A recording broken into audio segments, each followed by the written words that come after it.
Hi guys, ഇന്നത്തെ വീഡിയോയിൽ പറയാൻ പോകുന്നത് 7ാം മാസത്തിൽ ഗർഭിണികൾക്കുണ്ടാകുന്ന മാറ്റങ്ങളെക്കുറിച്ചും അതായത് പ്രഗ്നൻസി സിംറ്റംസ്, അതായത് പ്രഗ്നൻസി ലക്ഷണങ്ങൾ എന്തൊക്കെയാണ്, കുഞ്ഞിൻ്റെ ഭാരം, കുഞ്ഞിൻ്റെ വളർച്ച, അമ്മയിലുണ്ടാകുന്ന മാറ്റങ്ങൾ തുടങ്ങിയ എന്തൊക്കെ കാര്യങ്ങളാണ് അമ്മ അറിയേണ്ടത് ഈ ഒരു സമയത്ത് എന്നൊക്കെയാണ് ഈ ഒരു വീഡിയോയിൽ പറയാൻ പോകുന്നത്. 7ാം മാസം എന്ന് പറയുന്നത് 3rd ട്രൈമസ്റ്ററിൻ്റെ ആദ്യത്തെ മാസത്തെയാണ്. 28 ആഴ്ച മുതൽ 31 ആഴ്ച വരെയാണ് 7ാം മാസമായിട്ട് കണക്കാക്കുന്നത്. ആദ്യം തന്നെ കുഞ്ഞിൻ്റെ വളർച്ചയെക്കുറിച്ച് നമുക്ക് നോക്കാം. 7ാം മാസത്തിൽ കുഞ്ഞിൻ്റെ വളർച്ച അതിവേഗം പുരോഗമിക്കുന്ന രീതിയിലാണ്. ഈ ഒരു സമയത്ത് കുഞ്ഞിൻ്റെ നീളം എന്ന് പറയുന്നത് ഏകദേശം 41 സെൻറ്റിമീറ്ററും അതുപോലെ കുഞ്ഞിൻ്റെ വെയിറ്റ് എന്ന് പറയുന്നത് 900 മുതൽ 1600 ഗ്രാം വരെയാണ്. കുഞ്ഞിൻ്റെ തല താരതമ്യേന ഈ ഒരു സമയത്ത് വലുതാണ്. പക്ഷേ കുഞ്ഞിൻ്റെ ശരീരം അതിവേഗത്തിൽ തന്നെ ഒരു സമയത്ത് വളരുന്നുണ്ട്. കുഞ്ഞിൻ്റെ ബ്രെയിൻ ഡെവലപ്മെൻറ്റ് പെട്ടെന്ന് നടക്കുന്ന ഒരു സമയം കൂടിയാണ്. കുഞ്ഞിൻ്റെ സെൻസറി ഓർഗൻസ് ആയിട്ടുള്ള കണ്ണിന് കൂടുതൽ വെളിച്ചവും ഇരുട്ടുമൊക്കെ മനസ്സിലാക്കാനായിട്ട് സാധിക്കുന്നു. അതുപോലെ കുഞ്ഞ് വെളിച്ചത്തോടൊക്കെ പ്രതികരിക്കുന്നതുമാണ്. കൂടുതലായിട്ട് വ്യക്തമായി കുഞ്ഞിന് പുറത്തു നിന്നുള്ള ശബ്ദമൊക്കെ കേൾക്കാനായിട്ട് സാധിക്കും. കുഞ്ഞിന് അമ്നിയോട്ടിക് ഫ്ലൂയിഡിൽ നിന്നും അമ്മ കഴിക്കുന്ന ഫുഡുകളുടെ ടേസ്റ്റ് അറിയാനായിട്ടും സാധിക്കുന്നു. കുഞ്ഞിൻ്റെ കൈകാലുകളുടെ ചലനം താരതമ്യേന ഈ ഒരു സമയത്തൊക്കെ ആകുമ്പോഴേക്കും കൂടുതലായിരിക്കും. കുഞ്ഞിൻ്റെ ഇമ്മ്യൂൺ സിസ്റ്റം വികസിച്ചുകൊണ്ടിരിക്കുന്ന സമയം കൂടിയാണ്. കുഞ്ഞിന് കറക്റ്റ് ആയിട്ടുള്ള ഒരു സ്ലീപ്പിംഗ് സൈക്കിളും കൂടിയുണ്ട് ഈ ഒരു സമയത്ത്. കുഞ്ഞ് ചില സമയങ്ങളിൽ നല്ല ആക്റ്റീവ് ആയിട്ടിരിക്കുകയും അതുപോലെ തന്നെ കുഞ്ഞിൻ്റെ ബോൺ ഡെവലപ്മെൻറ്റൊക്കെ നല്ല രീതിയിൽ നടക്കുന്നുണ്ട്. കുഞ്ഞിൻ്റെ ബോൺ ഡെവലപ്മെൻറ്റ് കൂടുതൽ സ്ട്രോങ് ആവുകയും കുഞ്ഞിൻ്റെ തലയോട്ടിയും അസ്ഥിയും ഒക്കെ ഒന്നിച്ചു ചേരാനായിട്ട് ജനന സമയത്ത് ഒന്നിച്ചു ചേരാനായിട്ട് തുടങ്ങുകയും ചെയ്യുന്നത് ഈ ഒരു സമയത്താണ്. ഈ ഒരു 7ാം മാസത്തിലെ കുഞ്ഞിൻ്റെ വളർച്ച എന്ന് പറയുന്നത് കൂടുതലായും പുറമെ, അതായത് ഗർഭാശയ മുഖത്തിന് പുറത്തുള്ള ജീവിതത്തിനുമായിട്ട് തയ്യാറെടുക്കുകയാണ് ചെയ്യുന്നത്. കുഞ്ഞിൻ്റെ ബ്രെയിൻ ഡെവലപ്മെൻറ്റ്, ശ്വാസകോശം, ഇമ്മ്യൂൺ സിസ്റ്റം, അതുപോലെ കുഞ്ഞിൻ്റെ സ്കിന്നിനടിയിലായിട്ട് ഫാറ്റ് ഡെപ്പോസിറ്റ് ആവുന്നത് എന്നിവയിലുള്ള പെട്ടെന്നുള്ള ഗ്രോത്ത് ആയിരിക്കും ഈ ഒരു 7ാം മാസത്തിൽ ഉണ്ടാകുന്നത്. ഇനി അമ്മയിലുണ്ടാകുന്ന മാറ്റങ്ങൾ എന്തൊക്കെയെന്ന് പറയാം. അതുപോലെ ഈ ഒരു സമയത്ത് അമ്മയ്ക്കുണ്ടാകുന്ന ബുദ്ധിമുട്ടുകളെ കുറിച്ചും പറയാം. ഈ ഒരു സമയത്ത് മിക്ക ഗർഭിണികൾക്കും ബാക്ക് പെയിൻ ഒക്കെ കൂടുതലായിരിക്കും. കാരണം കുഞ്ഞിൻ്റെ വെയിറ്റ് കൂടുന്നത് കൊണ്ടും അടിയിലേക്കും അതുപോലെ ബാക്കിലോട്ടൊക്കെ പ്രഷർ ചെലുത്തുന്നത് കൊണ്ട് തന്നെ നമുക്ക് ഈ ഒരു സമയത്ത് നല്ല വേദനയും കാര്യങ്ങളൊക്കെ ഉണ്ടാവുന്നതാണ്. അടുത്തത് ശ്വാസം എടുക്കാനുള്ള ബുദ്ധിമുട്ടാണ്.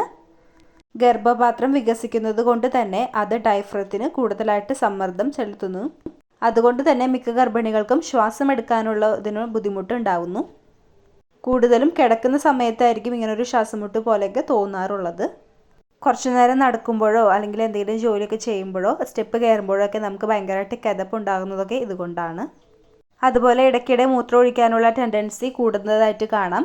അതെന്താണെന്ന് വെച്ച് കഴിഞ്ഞാൽ കുഞ്ഞ് വെയിറ്റ് വെക്കുന്നത് കൊണ്ട് തന്നെ ഗർഭപാത്രം വികസിക്കുന്നു. അപ്പോൾ മൂത്രസഞ്ചി, അതായത് ബ്ലാഡറിലോട്ട് കൂടുതലായിട്ട് പ്രഷർ ചുമത്തുന്നത് കൊണ്ടാണ് നമുക്ക് ഇടയ്ക്കിടെ മൂത്രം ഒഴിക്കാനായിട്ട് തോന്നുന്നത്. അത് പിടിച്ചു വയ്ക്കാതെ എപ്പോഴും മൂത്രം ഒഴിക്കാനായിട്ട് ശ്രദ്ധിക്കുക. അല്ലെങ്കിൽ നമുക്ക് യൂറിനറി ഇൻഫെക്ഷൻസ് പോലുള്ള പ്രശ്നങ്ങൾ ഉണ്ടാവാനും കാരണമാവുന്നു. അത് പ്രത്യേകം ശ്രദ്ധിക്കുക.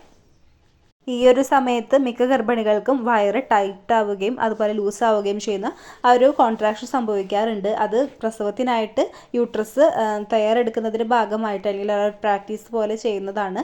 അപ്പോൾ അത് മിക്ക ഗർഭിണികൾക്കും ഈ ഒരു സമയത്ത് ഉണ്ടാവാറുണ്ട്. അതിനോടൊപ്പം തന്നെ പെയിനും നമുക്ക് ഉണ്ടാവാറുണ്ട് ചിലവർക്കെങ്കിലും.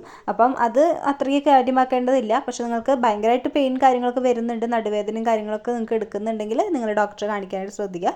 അല്ലാതെ ഇടയ്ക്ക് വയറ് ടൈറ്റ് ആവുന്ന, ലൂസ് ആവുന്നതൊക്കെ ഈ ഒരു സമയത്ത് ഉണ്ടാവുന്ന ഒരു ലക്ഷണം മാത്രമാണ്. പിന്നെയുള്ളത് മിക്ക ഗർഭിണികൾക്കും കാലിന് നീരുണ്ടാവാറുണ്ട്, അല്ലെങ്കിൽ ശരീരത്തിന് മൊത്തത്തിലൊരു നീര് വയ്ക്കുന്നതായിട്ട് കാണാറുണ്ട്. അത് കോമൺ ആയിട്ട് ഉണ്ടാവുന്ന കാര്യമാണെങ്കിലും നിങ്ങൾക്ക് പതിവിൽ കൂടുതലായിട്ട് നീരും കാര്യങ്ങളൊക്കെ ഉണ്ടെങ്കിൽ അത് നിങ്ങൾ ഡോക്ടറെ കാണിക്കേണ്ടതാണ്.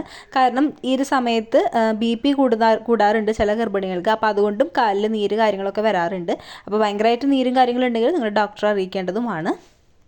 അടുത്തത് ബ്രസ്റ്റിലുള്ള മാറ്റങ്ങളാണ്. മിക്ക ഗർഭിണികൾക്കും ബ്രസ്റ്റിൽ തുടക്കത്തിലേ തന്നെ ഒരു മാറ്റങ്ങൾ ഉണ്ടാവാറുണ്ട്. ബ്രസ്റ്റ് നല്ല ഹെവി ആവുകയും അതുപോലെ സെൻസിറ്റീവ് ആവുകയും നമുക്ക് പെട്ടെന്ന് വേദന വരികയും ഒക്കെ അങ്ങനെയൊക്കെ ഉണ്ടാവാറുണ്ട്. മിക്ക ഗർഭിണികൾക്കും ഈ ഒരു സമയത്ത് ചെറിയ രീതിയിൽ ലീക്കേജ് പോലെ വരാറുണ്ട്. ചിലർക്ക് വാട്ടറി പോലെ ആയിരിക്കും, അല്ലെങ്കിൽ ചെറിയൊരു മഞ്ഞ കളറിലായിരിക്കും നമുക്ക് ഡിസ്ചാർജ് പോലെ ഈ ഒരു ബ്രസ്റ്റിൽ നിന്ന് വരാറുണ്ട്. അതൊക്കെ കോമൺ ആയിട്ട് വരുന്ന കാര്യങ്ങളാണ്. ചിലർക്ക് മാത്രമേ അങ്ങനെയൊക്കെ ഉണ്ടാവാറുള്ളൂ. പിന്നെ മിക്ക ഗർഭിണികൾക്കും ഉണ്ടാവുന്നതാണ് ഈ ബ്രസ്റ്റിൻ്റെ സൈസ് വലുതാവുന്നത് കൊണ്ട് തന്നെ നമുക്ക് അവിടെ ഇച്ചിങ്ങും കാര്യങ്ങളൊക്കെ ഉണ്ടാവാറുണ്ട്. അതുപോലെ ആ ഒരു ബ്ലാക്ക് കളറ് ഭയങ്കരമായിട്ട് കൂടുന്നതും കാണാറുണ്ട്. അതുപോലെ ചിലർക്കൊക്കെ സ്ട്രെച്ച് മാർക്സും ഈ ഒരു സമയത്ത് കാണാറുണ്ട്. അത് ബ്രസ്റ്റിലായാലും വയറിലായാലും സ്ട്രെച്ച് മാർക്സൊക്കെ വന്നു തുടങ്ങാറുണ്ട്. പിന്നെ തുടക്കം മുതലേ ഉള്ള ഒരു പ്രശ്നമാണ് മൂഡ് സ്വിങ്സ് എന്ന് പറയുന്നത്. പെട്ടെന്ന് ദേഷ്യം വരിക, സങ്കടം വരിക, നിസ്സാര കാര്യത്തിന് പോലും നമുക്ക് കരച്ചിൽ വരിക, ഇതൊക്കെ നോർമലായിട്ടുള്ള കാര്യങ്ങൾ തന്നെയാണ് കേട്ടോ. എന്നിരുന്നാലും നിങ്ങൾക്ക് ഭയങ്കരമായിട്ട് ഉത്കണ്ഠയും അതുപോലെ ഡിപ്രഷൻ സ്റ്റേജിലോട്ടൊക്കെ നിങ്ങൾ പോകുന്നു എന്ന് നിങ്ങൾക്ക് തോന്നുകയാണെങ്കിൽ നിങ്ങൾ നിങ്ങളുടെ ഡോക്ടറെ അറിയിക്കേണ്ടതാണ്. വേണ്ട കൗൺസിലിംഗ് കാര്യങ്ങളൊക്കെ ചെയ്യേണ്ടതാണ് കേട്ടോ. പിന്നെ മിക്ക ഗർഭിണികൾക്കും രാത്രി സമയങ്ങളിൽ മസിൽ, കോശിപ്പിടുത്തം, കാലുവേദന കാര്യങ്ങളൊക്കെ ഉണ്ടാവാറുണ്ട്. അത് കൂടുതലായിട്ട് കുഞ്ഞിൻ്റെ ഭാരം വർദ്ധിക്കുന്നത് കൊണ്ട് തന്നെ കാലിലേക്ക് ആ ഒരു ഭാരം വരുന്നത് കൊണ്ടാണ് നമുക്ക് അങ്ങനത്തെ കാര്യങ്ങളൊക്കെ വേദനകളും കാര്യങ്ങളൊക്കെ വരുന്നത്. അപ്പോൾ നിങ്ങൾ ചെറിയ രീതിയിലൊക്കെ കാലൊക്കെ മസാജ് ചെയ്യുന്നതും മറ്റുള്ളവരെ കൊണ്ട് ചെയ്യിപ്പിക്കുന്നതൊക്കെ വളരെ നല്ലതായിരിക്കും. പിന്നെ ചില ഗർഭിണികൾക്ക് കൂടുതലായിട്ട് ശരീരത്തിൽ ചൂട് അനുഭവപ്പെടുന്നു, അതായത് പനി വരുന്ന പോലെയൊക്കെ തോന്നാറുണ്ട്. അത് ഈ ഹോർമോൺ ചേഞ്ചസ് കൊണ്ടാണ് അങ്ങനെ സംഭവിക്കുന്നത്. അത് മിക്കവർക്കും കോമൺ ആയിട്ട് ഉണ്ടാവുന്ന ഒരു കാര്യം കൂടിയാണ്.